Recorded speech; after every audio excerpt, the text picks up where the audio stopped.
ब्रेकनंतर एक महत्त्वाची ब्रेकिंग बातमी पाहणार आहोत। बातमी राष्ट्रवादीच्या गोटातून आहे। राष्ट्रवादी आपल्या 5ही खासदारांना पुन्हा संधी देण्याची शक्यता आहे। कोल्हापूरमधून धनंजय महाडिक, साताऱ्यातून उदयनराजे भोसले, बारामतीमधून सुप्रिया सुळे, गोंदिया भंडारामधून मधुकरराव कुकडे, माढामधून विजयसिंह मोहिते पाटील यांना पुन्हा उमेदवारीची शक्यता असल्याची सूत्रांकडून माहिती मिळते आहे।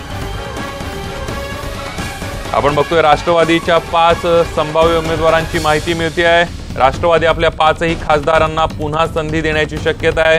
कोल्हापूरमधून धनंजय महाडिक, तर साताऱ्यातून उदयनराजे भोसले यांना, बारामतीमधून सुप्रिया सुळे, तर गोंदिया भंडारामधून मधुकरराव कुकडे, माढामधून विजयसिंह मोहिते पाटील यांना पुन्हा उमेदवारीची शक्यता आहे। अधिक माहिती घेऊयात। प्रफुल्ल साळुंखे आपले प्रतिनिधी आपल्या सोबत आहेत। प्रफुल्ल। संदीप, राष्ट्रवादी काँग्रेसचे जे 5ही खासदार आहेत त्यांना पुन्हा संधी मिळण्याचे संकेत या ठिकाणी दिले जात आहेत।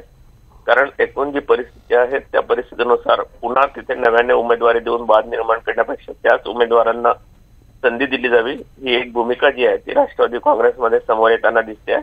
त्यामुळे 5ही खासदार म्हणजे बारामतीला सुप्रिया सुळे असतील, कोल्हापूरला धनंजय महाडिक असतील, मधुकर कुकडे भंडारा गोंदियाला असतील, या सर्व उमेदवारांना पुन्हा संधी द्यावी। फक्त सातारा आणि माढा या मतदारसंघांमध्ये काय करावं याबाबत अजूनही भूमिका शरद पवार यांनी स्पष्ट केलेली नाहीये। पण याबाबतचा अंतिम निर्णय आपण वैयक्तिकरित्या एकटा घेऊ असं देखील या ठिकाणी स्पष्ट होताना दिसतंय। त्यामुळे कदाचित जे 5ही खासदार राष्ट्रवादीचे पुन्हा रिपीट होतील अशी शक्यता आहे। अगदी धन्यवाद प्रफुल्ल, तुम्ही दिलेल्या संपूर्ण माहितीबद्दल। यानंतर एक महत्त्वाची ब्रेकिंग बातमी पाहणार आहोत। सेंट्रल रेल्वे संदर्भातली बातमी आहे। आंबिवली रेल्वे स्थानकालगत असलेल्या रेल्वे गेटला अज्ञात वाहनाची धडक बसली आणि धडक बसल्यामुळे गेटमध्ये तांत्रिक बिघाड झालाय। कसारा मार्गावरील वाहतूक काहीशी धीम्या गतीने सुरू आहे। आपण बघतोय आंबिवली रेल्वे स्थानकालगत असलेल्या रेल्वे गेटला अज्ञात वाहनानं धडक दिलेली आहे आणि या धडकेमुळे गेटमध्ये काही तांत्रिक बिघाड झालाय। कसारा मार्गावरील वाहतूक काहीशी धीम्या गतीने सुरू असलेली पाहायला मिळते। त्यामुळे आता कधीपर्यंत ही वाहतूक सुरळीत होणार हे पाहावं लागणार आहे। आपण बघतोय आज बुधवार आहे, ऑफिसला जायची वेळ आणि मध्य रेल्वेची वाहतूक विस्कळीत झालेली आहे। आंबिवली रेल्वे स्थानकालगत असलेल्या रेल्वे गेटला अज्ञात वाहनानं धडक दिली आणि त्यामुळेच ही वाहतूक विस्कळीत झाल्याची माहिती मिळते आहे। याचा संपूर्ण सेंट्रल रेल्वेवर थोड्याफार प्रमाणामध्ये परिणाम झाल्याचंही पाहायला मिळत आहे। अधिक माहिती घेऊयात। प्रदीप भणगे आपले प्रतिनिधी आपल्या सोबत आहेत। प्रदीप।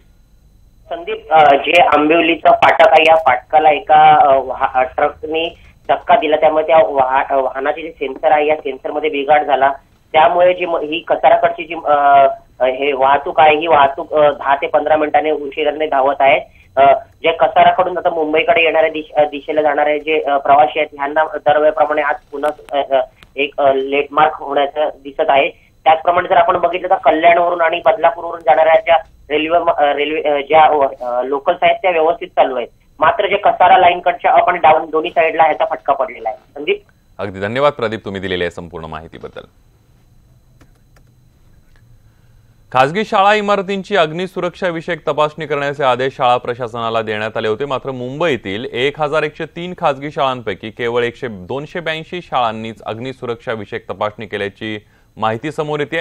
ही माहिती पालिका अधिकाऱ्यांनी शिक्षण समितीच्या मंगळवारच्या बैठकीमध्ये दिली आहे। आरोग्य सेवा संरक्षण आणि हक्कासाठी राज्यातील डॉक्टर, परिचारकांच्या संघटना, वैद्यकीय कर्मचारी संघटनांनी आझाद मैदान इथं आंदोलनाची हाक दिली आहे। मागील अनेक वर्षांपासून डॉक्टरांचा तसंच वैद्यकीय कर्मचाऱ्यांचे अनेक प्रश्न प्रलंबित आहेत।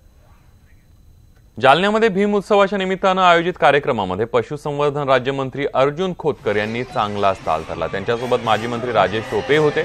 आदर्श शिंदेंच्या गाण्यावर खोतकरांना ठेका धरण्याचा मोह आवरता आला नाही। पुढची बातमी, विरारमधली विरार पश्चिमेकडील नाल्यामध्ये तुकडे केलेला मृतदेह फेकण्यात आला। इथल्या ग्लोबल सिटीतील बचराज पॅराडाईज इमारतीच्या नाल्यामध्ये मृतदेहाचे तुकडे करून फेकण्यात आले होते। मृतदेहामधून येत असलेल्या दुर्गंधीमुळे हा प्रकार उघडकीला आला। ही हत्या 5 ते 6 दिवसांआधी झाल्याचा पोलिसांचा अंदाज आहे।